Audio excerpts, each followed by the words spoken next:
एक बार की बात है, एलेक्स नाम का एक लड़का अपनी जिंदगी से बहुत ज्यादा परेशान था क्योंकि वो समय पर कोई भी काम पूरा नहीं कर पाता था। उसने बहुत लोगों से यह सुना था कि अपने टाइम को मैनेज करना सीखो, टाइम मैनेजमेंट सीखो।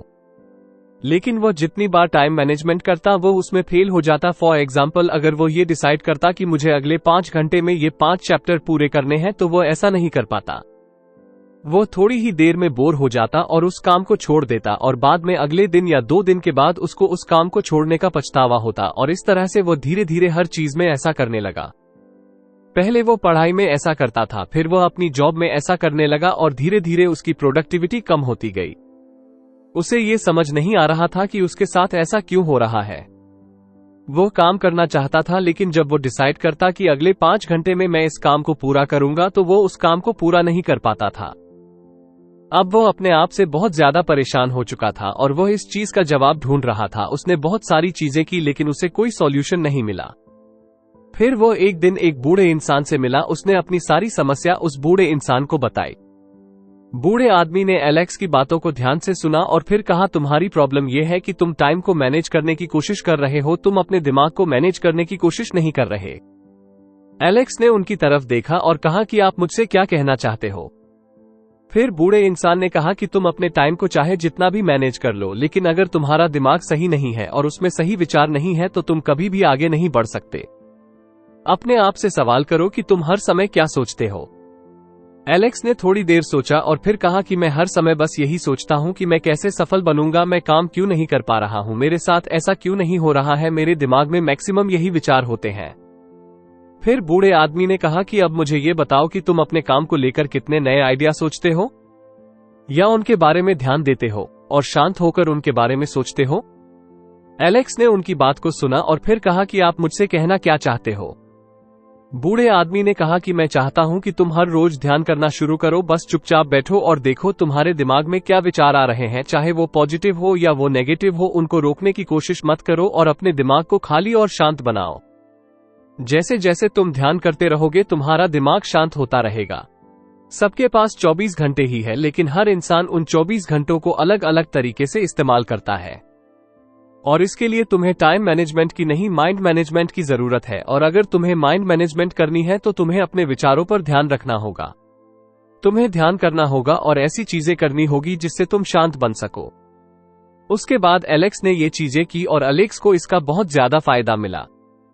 उसने टाइम मैनेज करने की नहीं, अपने दिमाग को मैनेज करने की कोशिश की और उसने ये देखा कि अब उसे बहुत ज्यादा फायदा मिल रहा है और वह बहुत ज्यादा प्रोडक्टिव बन गया है। यह एक लर्निंग है जो आपको mind management not time management book से सीखने को मिलती है। ऐसी बहुत सारी लर्निंग्स ऑथर आपको इस बुक में बताते हैं, तो चलिए इस बुक के बारे में जानते हैं। इस बुक में ऑथर टाइम मैनेजमेंट के बारे में नहीं बल्कि माइंड मैनेजमेंट के बारे में बात करते हैं। हम सभी अपने बिजी शेड्यूल में अपना टाइम मैनेज करने की कोशिश करते हैं, लेकिन हमारी प्रोडक्टिविटी के लिए सिर्फ टाइम मैनेजमेंट काफी नहीं है। हमारे थॉट्स, इमोशन और बिहेवियर्स को भी मैनेज करना बहुत ज्यादा जरूरी है। इसको एक एग्जाम्पल से समझिए। मान लीजिए आपके पास एक कंप्यूटर है और आप उस कंप्यूटर की बाहर से सफाई करते हो, लेकिन अगर उस कंप्यूटर की रैम पर धूल जम जाए तो वो कंप्यूटर काम करना बंद कर देगा और आप उस कंप्यूटर की बाहर से जितनी भी सफाई करो आपको कोई भी फायदा नहीं मिलेगा, आपको उसकी रैम को साफ करना पड़ेगा। ठीक इसी तरह से अगर आपके माइंड में फालतू के विचार आते हैं तो वो आपके माइंड को अच्छे तरीके से काम नहीं करने देते। इसलिए आपको माइंड को डेली बेसिस पर साफ करना पड़ेगा और आप अपने माइंड को मेडिटेशन के थ्रू साफ कर सकते हो। हर रात सोने से पहले और सुबह उठने के बाद आपको मेडिटेशन करना होगा, जिससे आप सिर्फ उन्हीं थॉट्स पर फोकस कर पाओ जिसकी आपकी लाइफ में इंपॉर्टेंस है और जो आपको आगे बढ़ाने में मदद करते हैं। अक्सर आपने लोगों से यह सुना होगा कि अगर आपको लाइफ में आगे बढ़ना है तो अपने टाइम को मैनेज कीजिए। ये बात कुछ हद तक सही है, लेकिन मान लीजिए कि आपने अपना टाइम टेबल बनाया हुआ है लेकिन आप मेंटली अच्छा फील नहीं कर रहे हो, तो क्या वो टाइम टेबल आपके काम आएगा? बिल्कुल भी नहीं। इसीलिए आपको ये समझना होगा कि टाइम मैनेजमेंट से पहले आपको माइंड मैनेजमेंट करना होगा, क्योंकि अगर आपका माइंड और मेंटल स्टेट सही नहीं है तो आपके पास फिर जितना भी समय हो आप उसको प्रोडक्टिविटी में नहीं बदल पाओगे। ऑथर बताते हैं कि टाइम मैनेजमेंट खतरनाक भी हो सकती है। ऑथर अपना एग्जाम्पल देते हुए कहते हैं कि उन्हें एक बुक लिखने का कॉन्ट्रैक्ट मिला था और उस समय उनकी हालत एक प्रेशर कुकर की तरह हो गई थी। उन्हें उस बुक के लिए 50,000 वर्ड लिखने थे, लेकिन वो अपने टाइम को मैनेज करने की कोशिश करते थे, पर पूरे दिन में वो 100 वर्ड्स भी नहीं लिख पाते थे। ऑथर कहते हैं कि ऐसा हमारे साथ इसलिए होता है क्योंकि जब हमारे ऊपर किसी काम को करने का प्रेशर होता है और उस काम को हमें किसी डेडलाइन में पूरा करना होता है, तो वो हमारे लिए एक बहुत बड़ा टास्क बन जाता है और हम उसका प्रेशर लेने लगते हैं। और उस प्रेशर की वजह से हमारा माइंड अच्छे तरीके से काम नहीं करता और माइंड और टाइम दोनों को मैनेज करना हमारे लिए बहुत ज्यादा मुश्किल हो जाता है। और ऑथर की भी हालत पहली बुक लिखते हुए कुछ ऐसी ही हुई थी। वो बहुत घंटों तक पेन उठाकर रखते थे, लेकिन 15 या 20 मिनट कुछ लिखने के बाद वो हार मान लेते थे, क्योंकि उनका मन फिर कुछ लिखने का नहीं करता था और उनके दिमाग में कुछ भी नहीं आता था। जब हम किसी काम को करने के लिए बहुत ज्यादा मेहनत करते हैं और फिर भी हमसे वो काम पूरा नहीं हो पाता, तब हमारे अंदर की फ्रस्ट्रेशन बहुत ज्यादा बढ़ जाती है। और ऐसा हर किसी की लाइफ में कभी ना कभी होता है और हम सब लोग इस फ्रस्ट्रेशन से बाहर निकलना चाहते हैं। ऑथर कहते हैं कि मैंने इसके लिए टाइम मैनेजमेंट पर लिखी हुई बहुत सारी किताबें पढ़ी, लेकिन मुझे उससे कोई सोल्यूशन नहीं मिला। फिर मैंने एक अलग एंगल से सोचना शुरू किया और टाइम को मैनेज करने की प्रॉब्लम से हमेशा के लिए छुटकारा पा लिया। इस किताब के लेखक ये कहते हैं, समय की कीमत इंसान के काम करने के घंटों के हिसाब से नहीं तय की जा सकती, क्योंकि आने वाले समय में बहुत से काम ऐसे होंगे जो ऑटोमेशन के द्वारा किए जाएंगे और उसमें इंसानों की जरूरत नहीं पड़ेगी और धीरे धीरे दुनिया में हर काम ऐसे होने लगेगा और तब इंसान के समय की कीमत कुछ भी नहीं रह जाएगी। इसलिए टाइम मैनेजमेंट पर फोकस करने की जगह आपको माइंड मैनेजमेंट पर फोकस करना चाहिए। जो लोग ये बोलते हैं कि हमें अपनी हॉबी के ऊपर काम करने के लिए टाइम नहीं मिलता, तो वो लोग बहुत ज्यादा झूठ बोल रहे हैं, क्योंकि हम सबके पास गाने सुनने का, सोशल मीडिया चलाने का, पार्टी करने का, घूमने का, इन सब चीजों का समय है। लेकिन जब भी हमें अपनी हॉबी पर काम करना होता है तो हम एक बहाना मार देते हैं कि मेरे पास इस चीज के लिए समय नहीं है। ऑथर कहते हैं कि ऐसे लोग जो अपने बचे हुए समय का सही तरीके से इस्तेमाल नहीं करते, वो अपने समय का खून कर रहे हैं। ऑथर यहाँ पर यह भी समझाते हैं कि आपको घूमना चाहिए, गाने सुनने चाहिए, अपने आप को थोड़ा फ्री करना चाहिए। हर इंसान हर समय के लिए एक जैसा नहीं होता है। कोई मॉर्निंग में ज्यादा प्रोडक्टिव फील करता है तो कोई शाम में बहुत ज्यादा प्रोडक्टिव फील करता है। इसको इस तरह से समझिए कि किसी को सुबह उठकर पढ़ना बहुत ज्यादा पसंद है, लेकिन कोई रात को बहुत देर तक पढ़ना बहुत पसंद करता है। अब इसमें उन दोनों का माइंड अलग अलग तरीके से काम कर रहा है, इसलिए हर इंसान के 24 घंटे अलग अलग होते हैं और हर इंसान का हर मिनट अलग अलग होता है, क्योंकि वो हर मिनट में अलग अलग विचारों से डील कर रहा है। इसीलिए ऑथर ये कहते हैं कि भले ही सबके पास 24 घंटे इस्तेमाल के लिए है, लेकिन 24 घंटे हर इंसान की मेंटल स्टेट अलग होती है और इसलिए टाइम को मैनेज करना पूरी तरह से मुश्किल है। क्योंकि मान लीजिए आज आपने एक टाइम टेबल बनाया और कल आपको उसी टाइम के बीच कुछ इंपॉर्टेंट काम पड़ गया, तो आप उस काम को उस टाइम पर नहीं कर पाओगे और बाद में जब आप उस काम को नहीं कर पाए, उस चीज की आपको गिल्ट होगी कि आपका टाइम टेबल टूट गया और ये चीज आपको और ज्यादा डिमोटिवेट करेगी। इसलिए टाइम मैनेजमेंट का कॉन्सेप्ट स्कूल, कॉलेजेस, ऑफिस यहां पर चल सकता है, लेकिन आपकी रियल लाइफ में इस चीज को इम्प्लीमेंट करना बहुत ज्यादा मुश्किल है और यह चीज आपको एक रोबोट की तरह बना देगी। ऑथर की इन सारी बातों से आप ये तो समझ गए होंगे कि प्रोडक्टिव होना कम समय में किसी काम को निपटाना नहीं है। प्रोडक्टिविटी तो उस बीज की तरह है जिसे मिट्टी में बोने के बाद पानी और सूरज की रोशनी के साथ समय की जरूरत पड़ती है, तब कहीं जाकर उसमें से पौधा बनता है। लेखक यहाँ पर फिर से एक बार रिपीट करते हैं कि टाइम को नहीं, माइंड को मैनेज करने की कोशिश कीजिए। अब हम बात करते हैं माइंड मैनेजमेंट के बारे में। माइंड मैनेजमेंट एक ऐसी टेक्निक है जिससे आप अपना बहुत सारा टाइम बचा सकते हो और बहुत कम एफर्ट्स में ही किसी भी मुश्किल काम को आसान बना सकते हो। ऑथर यहाँ पर कहते हैं कि टाइम मैनेजमेंट से रिलेटेड कोई भी मेथड टाइम को माइंड से कनेक्ट नहीं करता है।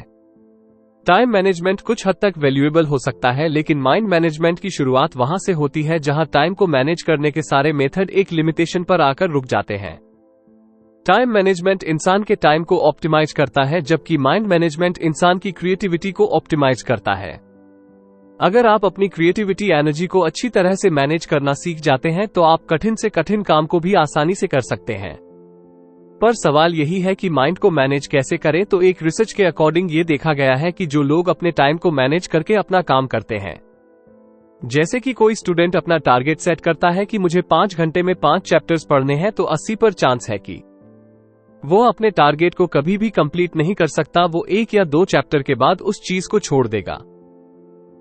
क्योंकि रिसर्चर्स कहते हैं कि हमने एक काम को करने के लिए एक लिमिट बना दी है और उस वजह से हम उस काम को अब कंसिस्टेंसी में कर रहे हैं, और जब आप किसी काम को कंसिस्टेंसी में करते हो तो आपके ऊपर एक प्रेशर बनता है और आप उस काम से बोर हो जाते हो, जिसकी वजह से उस काम के लिए आपकी क्रिएटिविटी कम हो जाती है और आपको उस काम को छोड़ना पड़ जाता है।